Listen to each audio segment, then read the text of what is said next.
Buenos días a todos, es un gusto saludarlos. En representación del grupo B2, tengo el agrado de dar la introducción al tema del día de hoy, el cual tratará acerca de la presentación de la Norma Internacional de Contabilidad 7, Estado de Flujos de Efectivo.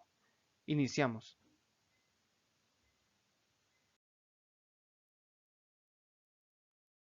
Iniciando de lo general a lo específico, la norma nos presenta su objetivo, el cual es requerir el suministro de información sobre los cambios históricos en el efectivo y equivalentes al efectivo de una entidad mediante la preparación de un informe financiero como lo es el estado de flujos de efectivo del periodo. En el alcance, encontramos que es necesario preparar y presentar como parte integrante de un conjunto completo de estados financieros el estado de flujos de efectivo para cada periodo de acuerdo con los requerimientos de esta norma. También, esta norma sustituye la antigua NIC 7, estado de cambios en la posición financiera, y también requiere que todas las entidades presenten un estado de flujos de efectivo para informar sobre cómo la entidad genera y utiliza el efectivo y equivalentes al efectivo.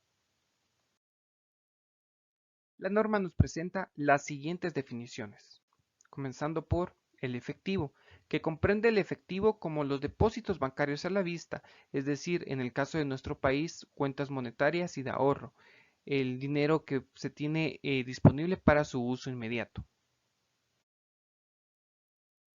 También tenemos los equivalentes al efectivo, que son inversiones a corto plazo de gran liquidez fácilmente pueden ser convertidas en efectivo y poseen un riesgo de cambio de valor muy bajo.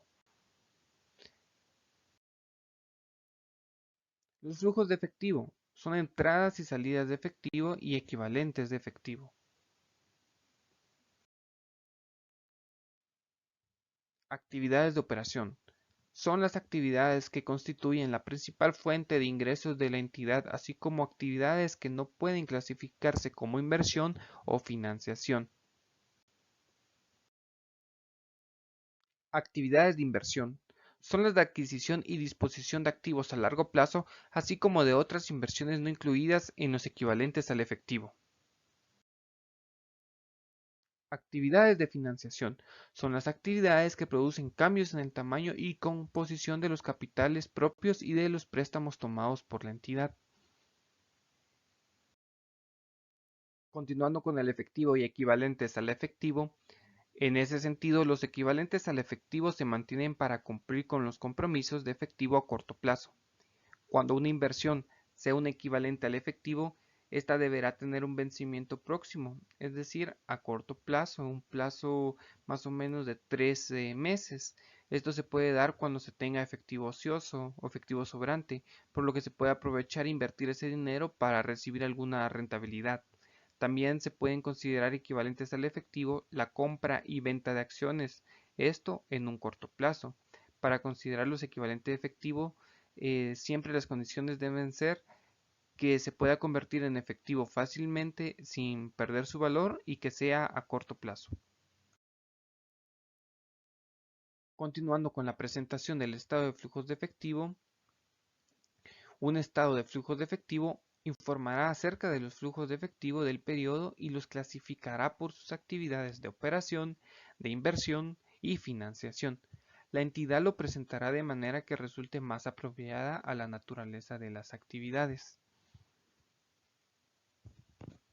Continuando con la presentación, ahora nos vamos a trasladar a las actividades de operación, tal y como nos menciona la norma. Los flujos de efectivo procedentes de aquellas actividades de operación se derivan fundamentalmente o principalmente de las transacciones que constituyen la principal fuente de ingresos de actividades ordinarias de la entidad o de la empresa.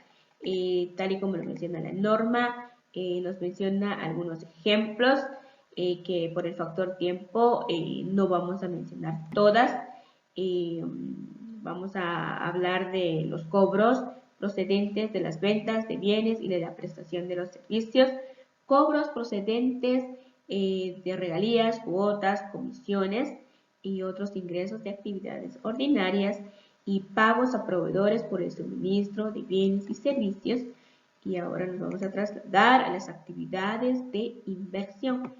En la norma nos habla que la información a revelar por separado de los flujos efectivos procedentes de las actividades de inversión es importante porque tales flujos de efectivo representan la medida en la cual se han hecho o efectuado aquellos desembolsos para recursos que prevé van a producir ingresos y flujos de efectivo en un futuro.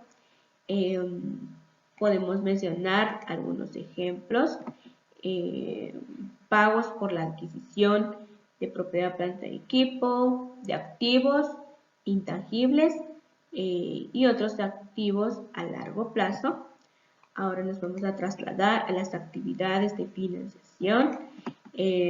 La norma nos habla que es importante la presentación separada de los flujos de efectivo procedentes de actividades de financiación, puesto que esto resulta de mucha utilidad al realizar la predicción de necesidades de efectivo para cubrir aquellos compromisos con los suministradores de capital de la entidad, y para ello también tenemos algunos ejemplos.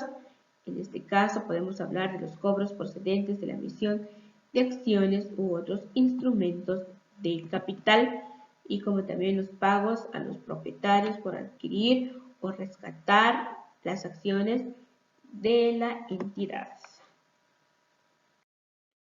Una vez explicada la actividad de operación de la información sobre el flujo de efectivo, también es importante resaltar la actividad de inversión y financiación, ya sea utilizando el método directo o del método indirecto. La norma nos indica que las principales categorías de cobros y pagos brutos deben estar presentados por separado,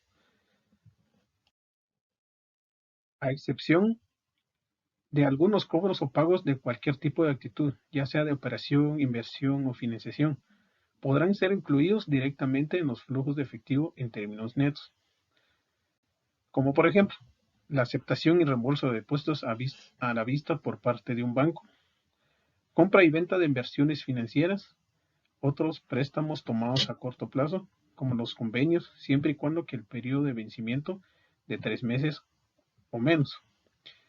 Esto también aplica a las entidades financieras. Bien sabemos que la norma nos aconseja utilizando el método directo. Es por eso nos hace énfasis en este método para que la información pueda ser útil en la evaluación en los flujos de efectivo futuro, lo cual nos refleja utilizando el método indirecto. Ahora, posterior a ello, tenemos el flujo de efectivo en moneda extranjera. Aquí la norma nos explica que los flujos de efectivo que son procedentes de moneda extranjera deben ser convertidos en moneda funcional de la entidad donde opera. Por supuesto que la tasa de cambio entre ambas monedas también influye. De igual manera, con las subsidiarias que están constituidas del extranjero, deben ser convertidos con la tasa de cambio en la fecha que produce. También los flujos de efectivo de moneda extranjera tienen que ver con la NIC 21, efectos de las variaciones en la tasa de cambio de la moneda extranjera, que la NIC 21 en esencia nos indica y permite utilizar una tasa de cambio que se aproxime al cambio de efectivo de los conjuntos de transacciones, cuando se quiere utilizar un promedio ponderado a un periodo. También nos permite realizar la conversión de los flujos de efectivo de una subsidiaria, utilizando el tipo de cambio de contado, es decir, en el momento que ocurre. Pero la norma no permite realizar al final de cada periodo, y esto hay que tomarlo muy en cuenta, sino la norma permite realizando en el momento que ocurra, utilizando la tasa de cambio contado a la fecha de la transacción entre la moneda funcional y la moneda extranjera. Continuando con nuestra presentación, la NIC 7 en el párrafo 31, intereses y dividendos en los flujos de efectivo, tanto en los intereses recibidos y pagados como los dividendos percibidos y satisfechos, se deben revelar de forma separada. Cada una de las partidas debe ser clasificada de forma coherente en el periodo que corresponde y si pertenecen a actividades de operación, inversión o financiación. Recordemos que las actividades de operación constituyen la principal fuente de ingresos ordinarios de la entidad. Actividades de inversión son las de adquisición, enajenación o abandono de activos a largo plazo. Y las actividades de financiación son las actividades que producen cambios en el tamaño y composición del capital en acciones y préstamos tomados de la entidad. Los intereses pagados, así como los intereses y dividendos percibidos, se clasifican regularmente en las entidades financieras como flujos de efectivo por actividades de operación. Sin embargo, no existe consenso para la clasificación de este tipo de flujos en el resto de las entidades. Impuestos a la ganancia. Los flujos de efectivo procedentes de pagos relacionados con el impuesto a las ganancias deben revelarse por separado y deben ser clasificados como flujos de efectivo procedentes de actividades de operación. Sin embargo, la NIC 7 también nos indica que a menos que se pueda específicamente asociar con actividad de inversión o financiación, normalmente los impuestos sobre las ganancias aparecen en transacciones clasificadas tanto en actividad de operación, de inversión o de financiación. En el estado de flujo de efectivo, aun cuando el gasto acumulado o devengo por el impuesto sobre las ganancias pueda fácilmente ser asociado con actividad de inversión o financiación. En el siguiente párrafo, inversiones en subsidiarias, asociadas y negocios conjuntos. En este caso, la entidad inversora contabiliza las inversiones en entidades subsidiarias y asociadas usando el método del costo o el de la participación. Se limitará su información en el estado de flujo de efectivo a los flujos de efectivo habidos entre ella misma y las entidades participadas. Por ejemplo, se incluirá en el estado de flujo de efectivo los dividendos y anticipos. Con la NIC 7, estado de flujo de efectivo, encontramos también que dicha norma regula los cambios en las participaciones de propiedades y subsidiarias y otros negocios. La norma establece 4 extremos que nos pueden identificar cada una de las obtenciones o pérdida o no de control de cada una de las subsidiarias. Dentro de esa podemos encontrar la contraprestación total pagada o recibida, esto independientemente de la transacción o no de flujo o equivalente de efectivo. También encontramos la porción de la contraprestación de efectivos equivalentes, es decir, cuando la operación no se ejecuta en un 100% a través de efectivos, ¿verdad? Quiere ser regular junto a partidas contables. La parte del importe en efectivo y equivalente a una subsidiaria y otro negocio de control. Y por último, la parte del importe de los activos y pasivos destinados a efectivos o equivalente de efectivo. Lo que la norma establece es que pueden haber ciertos extremos que tengan que ver con las propiedades y subsidiarias, pero que dichas transacciones también se deben revelar dentro del estado de flujo de efectivo. Importante identificar cuáles son las que están relacionadas en un flujo de efectivo y cuáles son las que están directamente gestionadas a través del estado de resultados integral. Para eso también encontramos otras consideraciones que dicha norma establece. Por ejemplo, la actividad de inversión no necesita aplicar cambios en la participación que se requiere medir a valor razonable. Es decir, que cuando estas se miden a valor razonable, dichas operaciones deben impactar directamente en el estado de flujo de efectivos, pero también viene aparte del estado de resultados en la sección de otros estados de resultados integrales. También encontramos la presentación por separado de una partida o partidas como consecuencia de transacciones en efectivo que no se deducirán resultantes de operación de control. Quiere decir que si se requiere una obtención de control, dicha información también deberá estar revelada por separado, contenido de los estados financieros. Por otra parte, también importa agregar el valor efectivo pagado o no con una prestación obtenida de la pérdida o control de las subsidiarias, que esto al final pues, viene siendo un complemento de las situaciones y casos con las cuales dichas operaciones se deben considerar dentro del estado de flujo de efectivos y lo que se requiere al estado de resultados integrales. También encontramos que el flujo efectivo que surge que no da lugar a la pérdida de clasificación se debe clasificar como actividades de financiación. Caso contrario se requiere el valor razonable, que es lo que decíamos en la presentación anterior. El cambio en las participaciones según la propiedad de una subsidiaria que no dé lugar con la pérdida de control se contabilizarán como transacciones de patrimonio. Quiere decir que esas transacciones deberán impactar directamente en nuestra situación financiera, específicamente en la sección de capital. También encontramos transacciones no monetarias. La norma regula aquellas transacciones que no requieren intermediarios de efectivos o equivalentes de efectivos. Para eso la norma dice que se excluirá del estado de efectivo cuando han sido requeridos su uso, por ejemplo, las adquisiciones de activos asumiendo pasivos o mediante arrendamientos, conversión de deudas de patrimonio, en este caso, por ejemplo, cuando existe una documentación que se requiera que dicha deuda se capitalice como famosas fuentes de aportación capitalizar, por ejemplo, y la compra de una entidad mediante ampliación de capital, ¿verdad? Para eso también encontramos que cambios en los pasivos que surgen de las actividades de financiación.